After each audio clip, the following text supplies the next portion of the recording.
Une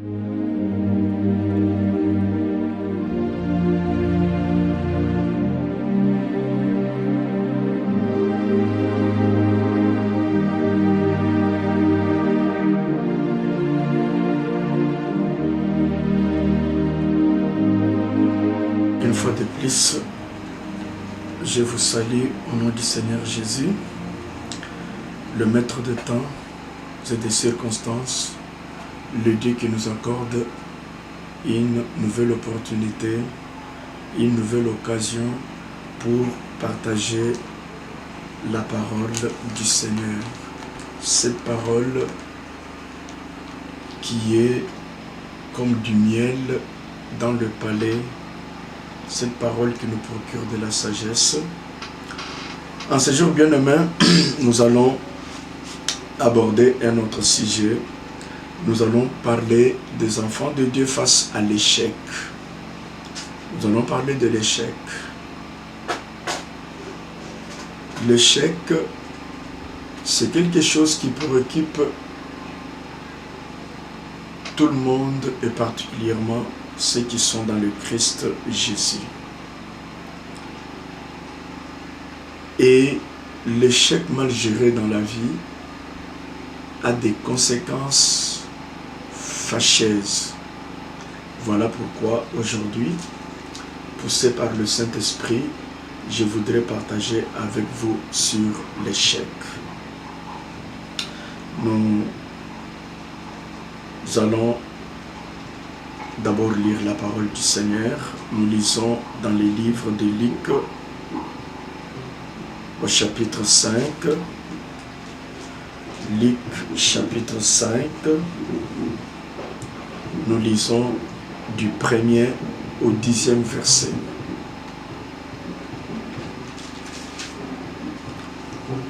Comme Jésus se trouvait auprès du lac de Génézareth, et que la foule s'est pressée autour de lui pour entendre la parole de Dieu, il vit au bord du lac deux barques d'où le pêcheur était descendu pour laver leurs filets.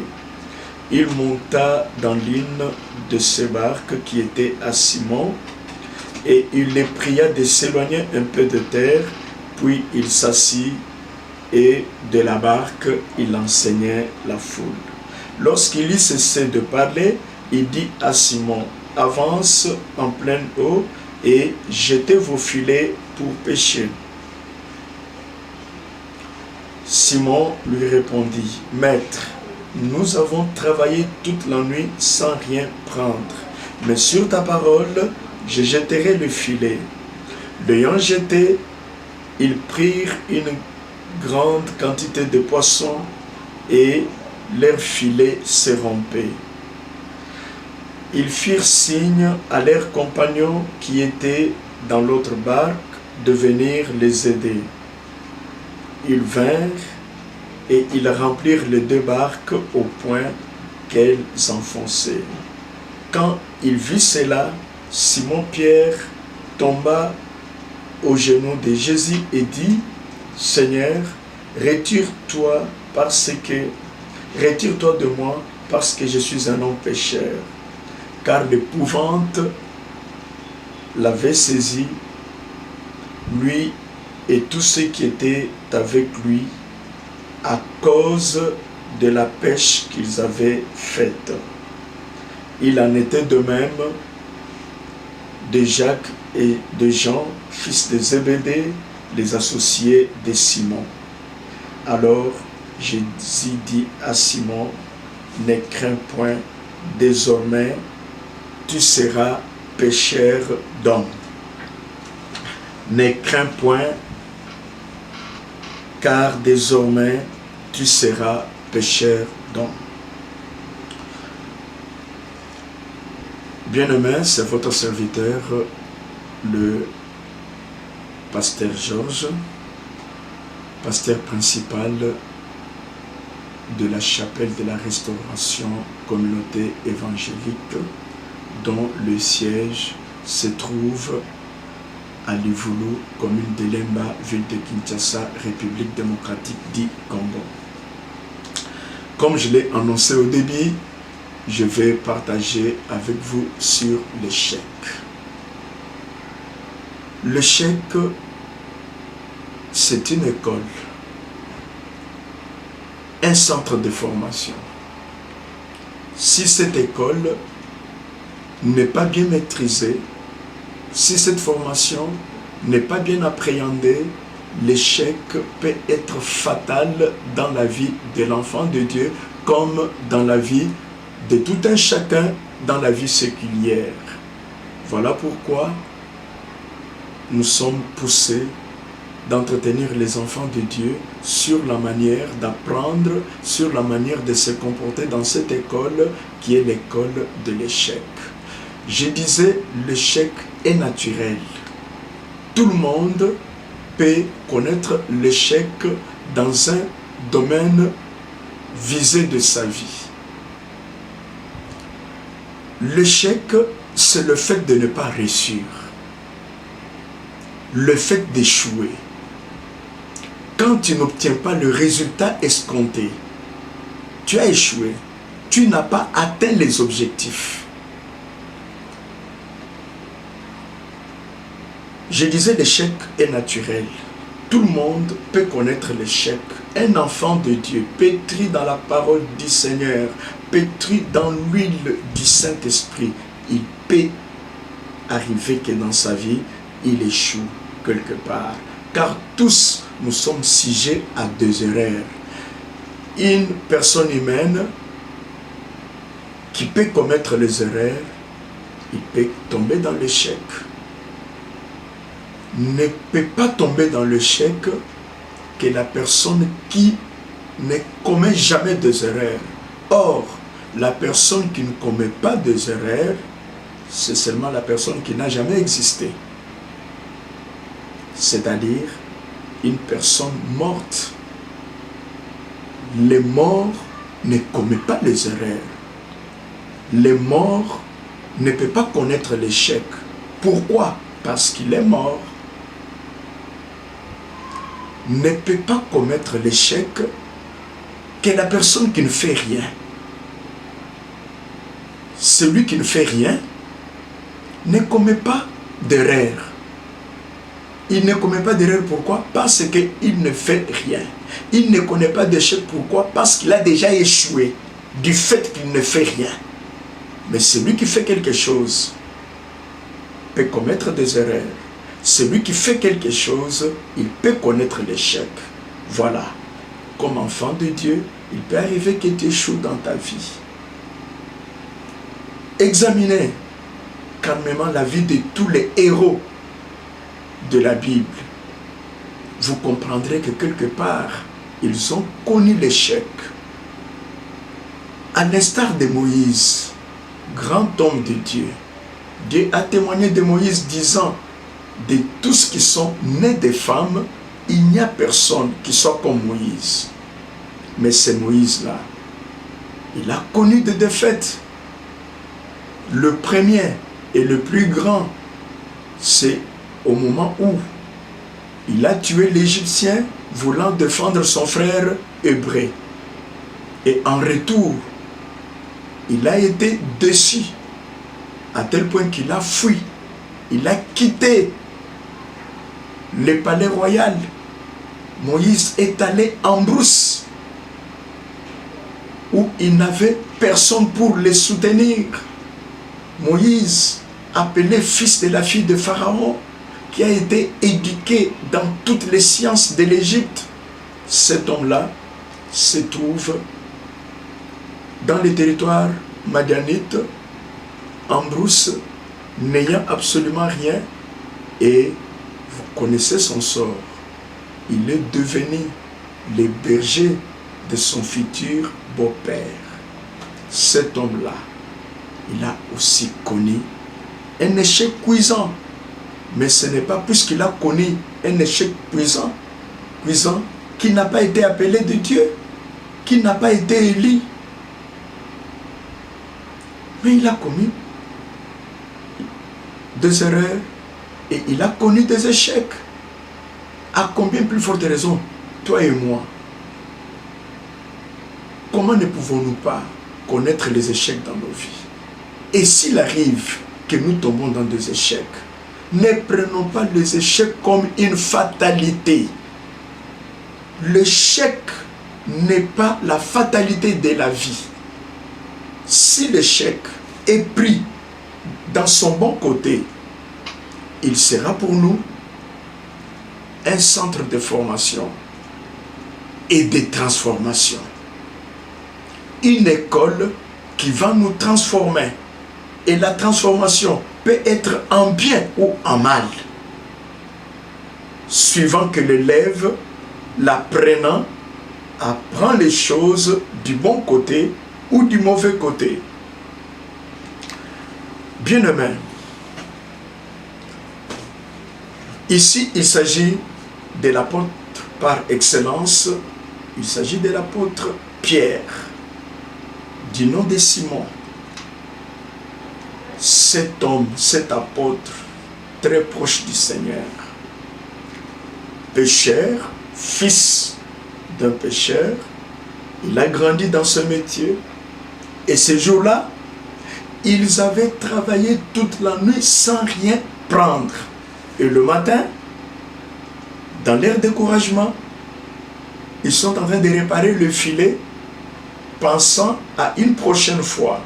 Le Seigneur Jésus arrive. Il utilise la barque de Pierre pour prêcher. Pierre lui a accordé la barque. Le Seigneur est monté. Pierre a ramé pour s'éloigner de la terre. Le Seigneur a utilisé la barque comme instrument d'évangélisation. Il a prêché, il a enseigné. À la fin de son service, il se tourne vers Pierre. Sachant qu'ils n'avaient rien pris, sachant qu'ils avaient échoué dans le travail, abattu toute la nuit. Le Seigneur lui dit, écoute maintenant, monsieur, entre dans les eaux profondes, va jeter le filet. Selon l'expérience de Pierre, ce n'était pas l'heure de la pêche. La pêche, on l'effectue quand c'est calme, dans les heures du soir, quand c'est calme, vers l'aube. Mais ils ont travaillé toute la nuit. Suivant leur expérience, toutes les heures où la pêche se passe bien, ils n'ont rien trouvé. Absolument rien. Et au matin, quand le soleil se lève, avec les bruits de la ville, le Seigneur Jésus lui dit, fonce dans les eaux profondes, jette le filet. Pierre n'a pas caché, n'a pas dissimulé son échec. Il assume et dit au Seigneur, nous avons échoué. Ayant travaillé toute la nuit, on n'a rien pris. Mais si ça ne dépendait que de moi, que de mon expérience, je ne peux pas retourner à la paix, surtout à cette heure. Mais comme il s'agit de ta parole, sur ta parole, je vais le faire. Pierre, qui n'avait pas abandonné, Pierre, qui n'a pas été découragé par l'échec de toute la nuit, il jette le filet et le résultat est émerveillant. Pierre n'en revenait pas. Le filet allait se rompre. Comme pécheur de grande expérience, Pierre pouvait lui dire, se dire dans son cœur, mais le filet peut-être s'est entremêlé dans des rochers, peut-être c'est pour cela que ça bloque. Mais il a senti, il y a un mouvement. C'est comme ça qu'il a fait appel à ses associés, Jacques et Jean, fils de Zébédée, qui sont venus avec une seconde barque pour venir secourir Pierre. Et ils ont tiré le filet qui était plein à craquer des gros poissons. À tel point qu'ils ont rempli toutes les deux barques qui menaçaient de s'enfoncer. La pêche a été étonnante, en sorte que Simon-Pierre, ne pouvant pas se contenir, il s'est jeté aux pieds du Seigneur, reconnaissant ce dernier comme étant l'homme providentiel. Et Le Seigneur lui dit, Pierre, ne t'étonne pas de cela. Je vais faire de toi un vrai champion. Tu vas pas seulement être meilleur dans la pêche de poissons, mais tu vas pêcher même les âmes. Il est devenu un grand gagnant des hommes pour le Seigneur Jésus. N'a pas pu empêcher Pierre de devenir pêcheur d'hommes. Pourquoi? Parce qu'il a pris son échec du bon côté. C'est-à-dire, il était un très bon élève à l'école de l'échec. Comment toi tu appréhendes les échecs de ta vie? Les enfants de Dieu que nous sommes aujourd'hui, les échecs sont conçus comme une malédiction sur nous. Les échecs, nous voyons les échecs comme la fatalité de la vie. Et nous prenons les échecs du très mauvais côté, à telle enseigne que l'échec nous détruit. L'échec nous écrase. Nous n'avons pas la facilité de reconnaître notre échec pour aller de la meilleure façon. Écoutez bien, aimés, aussi longtemps que nous ne savons pas assumer nos échecs, aussi longtemps que nous ne savons pas appréhender nos échecs du bon côté, les échecs auront un grand pouvoir sur nous. Et quand les échecs dominent sur l'homme, c'est la fatalité de la vie. La Bible est pleine d'exemples de personnes qui ont mal pris les échecs de leur vie. Et ces personnes-là, comme conséquence, ils sont devenus amers. Ils sont devenus hésitants. Ils sont devenus reculants jusqu'à abandonner parce qu'ils ont pris l'échec du mauvais côté. L'échec, si nous le prenons comme un centre de formation, comme une école qui nous forme et nous transforme dans des bonnes personnes, en des citoyens capables de vaincre, l'échec sera pour nous une chose qui va nous stimuler, qui va nous redonner de la force afin que nous allions de l'avant. Moïse, ayant échoué, ses propres frères lui balançant ces paroles de mépris en disant « Qui a fait de toi notre juge? Tu veux me tuer comme tu as tué l'Égyptien hier ?» Moïse, effrayé, incapable d'assumer son échec, il a fui. Il est allé à Madian. Quand Dieu va chercher Moïse chez Jéthro, son beau-père, il dit à Moïse, viens, j'ai entendu les cris de mon peuple, je suis descendu, je viens pour délivrer mon peuple, c'est avec toi que je vais travailler. Va en Égypte, c'est toi qui vas délivrer ce peuple. Moïse, qui avait mal assimilé la leçon de son échec, il est devenu hésitant. Exode, chapitre 3 et chapitre 4. C'est un débat houlé entre Moïse et Dieu.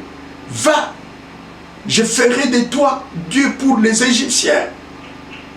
Seigneur, ils ne m'écouteront pas, ils ne me croiront pas. Quand je leur dirai que le Dieu de vos pères m'est apparu, ils vont me poser la question, quel est son nom? Dieu lui a donné le nom. Va leur dire que l'Éternel m'est apparu. Moïse n'est pas parti. Non, il commence à chercher des faux fuyants. Seigneur, tu sais que ma langue, moi je ne sais pas bien parler, et cela ça ne date pas d'hier, c'est depuis ma naissance. Dieu lui dit, écoute, je dépêche ton grand frère Aaron, il viendra vers toi, et c'est lui qui sera ton interprète. Malgré toutes ces insistances, Moïse cherchait toujours à échapper. Pourquoi? La personne qui apprend mal de son échec, cette personne devient faible de volonté. Quand tu prends l'échec comme un ennemi, tu seras tenté, de les dissimuler. Tu seras tenté, toutefois, de t'excuser pour fuir les responsabilités.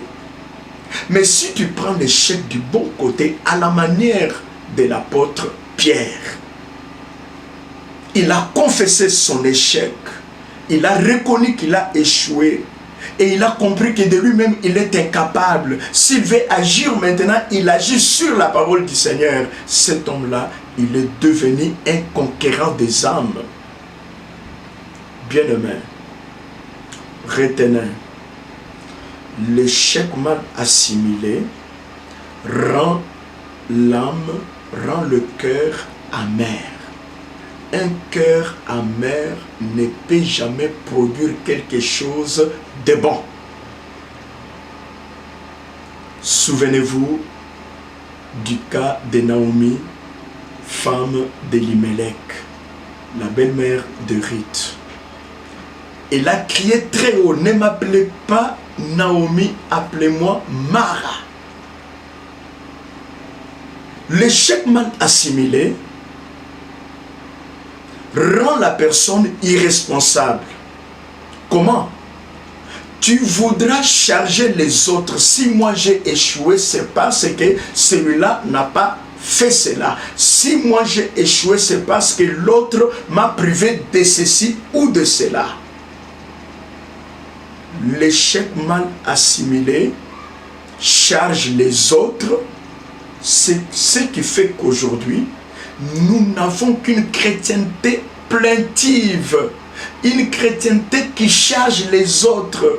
Si moi j'ai échoué, c'est parce que mon oncle avait parlé. Si moi je n'ai pas réussi, c'est parce que mon père n'avait pas fait. Si moi je n'ai pas réussi, si moi je ne vais pas de l'avant comme les autres, c'est parce qu'il y a des sorciers dans ma famille. C'est parce que je suis envoûté. Voilà, nous rejetons la responsabilité sur les autres parce que nous sommes incapables de nous assumer.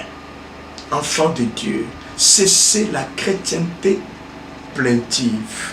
Christ ne nous a pas appelés à mener une vie chrétienne de faiblards qui doivent se plaindre, qui doivent se décharger de leurs propres responsabilités pour ne charger que les autres. Tu es un humain, tu peux commettre les erreurs et les erreurs peuvent t'amener à l'échec. Assume. Certes, les échecs de la vie n'ont pas pour source que nos propres erreurs. Il y a l'ennemi aussi qui nous pousse vers le mal, qui nous pousse vers les échecs. Et il n'y a pas que le diable et sa légion des acolytes. Dieu aussi permet que les échecs arrivent dans notre vie pour nous forger, pour nous aiguiser, pour que nous comprenions que nous sommes des hommes, nous sommes des humains, nous ne sommes pas de Dieu. Nous pouvons connaître les échecs et nous relever. Enfant de Dieu, ton échec n'est pas la fatalité de ta vie. Tu peux te relever avec le Seigneur et partir sur un bon chemin. Tu peux te relever et bondir pour le mien et gagner. Pierre s'est relevé. Il s'est fortifié malgré la fatigue de toute la nuit. Il a encore jeté le filet. Les combles, c'est quand on abandonne. Naomi pouvait dire à ses belles filles qui plaidaient pour rentrer avec elle à Bethléem. Naomi dit à ses belles filles, c'est à cause de vous que la main de Dieu s'est retournée contre moi. Donc Naomi voulait prendre la responsabilité de la mort de ses enfants et de son mari, mettre sur la tête de ces jeunes femmes qui, au vrai, n'y étaient pour rien. Et c'est ce que nous faisons tous aujourd'hui. Nous voulons chercher l'époux même sur les têtes des chauves, de ceux qui n'ont pas de cheveux. Nous voulons charger les autres de nos propres fautes. Nous voulons charger les autres de nos propres erreurs. Souviens-toi d'où tu es tombé. Répands-toi et relève-toi. Le Seigneur t'attend. Il t'étend sa main pour te diriger, pour te guider. Et avec lui, tu marcheras de victoire en victoire. Ne prends pas ton échec comme une fatalité. Prends l'échec du bon côté. Dans cette école de transformation, sois transformé du meilleur côté et non du mauvais côté. Sois transformé pour devenir un homme mature, un homme qui a de l'expérience et un homme qui peut aller de l'avant. Enfant de Dieu, pour aujourd'hui, retiens, l'échec mal assimilé nous conduit à dissimuler notre mal, ce qui n'est pas bon. Assume ton échec, ça c'est de 1. De 2, ne deviens pas amer. De 3, ne charge pas les autres. 4, ne tombe pas dans des crises de colère pour justifier ton échec.